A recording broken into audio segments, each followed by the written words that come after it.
national de la Banque centrale, messieurs les représentants du CNP, chers collègues, messieurs les directeurs nationaux et les directeurs des agences telles que la DPME et les bureaux de mise à niveau, mesdames, messieurs, je pouvais m'excuser aujourd'hui de prendre la parole parce que mon collègue du CNP a fait quand même une proposition assez intéressante dans son approche liminaire et je n'aurais pas beaucoup de choses à ajouter sur ce discours. Celui-là était suffisant d'ailleurs pour que le secteur privé tout entier se retrouve. Je voudrais simplement mettre l'accent sur quelques points additionnels sur lesquels je voudrais insister.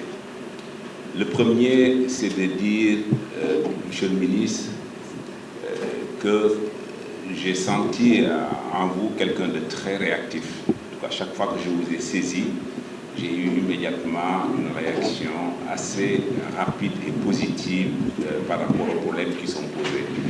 Cela est important à signaler et ce d'autant que nous avons aujourd'hui, dans le mois du consommé local, la nécessité de fédérer toutes les énergies pour qu'on puisse arriver à quelque chose de concret.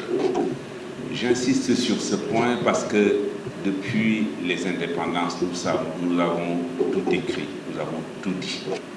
Tout a été mis dans des documents. Machallah, la réflexion sénégalaise est assez puissante, mais nous peinons à les mettre en œuvre. Je crois que c'est le temps de prendre nos responsabilités et d'agir. Je crois que le temps n'est plus à la parole. La pandémie nous a rappelé les difficultés du monde actuel. Il ne s'agit pas de se recroqueviller sur soi-même, mais il s'agit d'accepter et de comprendre la nécessité de s'appuyer sur nos valeurs endogènes pour avancer. Notre pays a besoin de produire pour vivre. Et le consommé local que nous avons aujourd'hui comme thème central nous invite à ce qu'on fasse plus d'actions pour que nous n'ayons plus à importer l'essentiel de ce qui permet à nos populations de vivre décemment.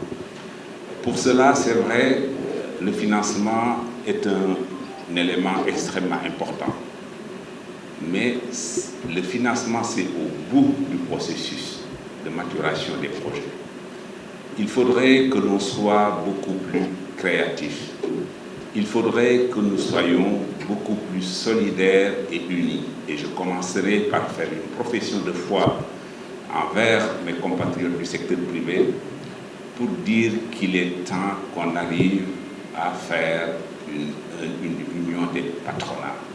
C'est une condition sine qua non si nous voulons être des interlocuteurs responsables, efficaces par rapport aux politiques publiques qui sont mises en œuvre. L'État, en réalité, définit des orientations. Nous sommes, nous, le secteur privé, les bras armés. Et c'est nous qui devons exécuter ces politiques pour qu'elles puissent être rentables pour nous-mêmes et utiles pour nos populations. Et la multiplicité des organisations que nous avons face aux actions globales qui sont aussi les missions du fisc, c'est-à-dire collecter l'impôt. Beaucoup d'entreprises ont peur de se formaliser justement du fait de cette pression fiscale qui s'impose aux débutants et que même certains anciens sont incapables de supporter. Cela aussi doit nous inciter à faire, en collaboration avec le bureau de mise à niveau, la DPME, trouver des solutions pour que nous puissions, d'une part, sécuriser les entreprises qui existent et d'autre part, développer celles qui sont naissantes et qui ont besoin de plus d'attention de notre part. Je voudrais enfin, pour terminer, souhaiter la bonne année à tous les Sénégalais et toutes les Sénégalaises.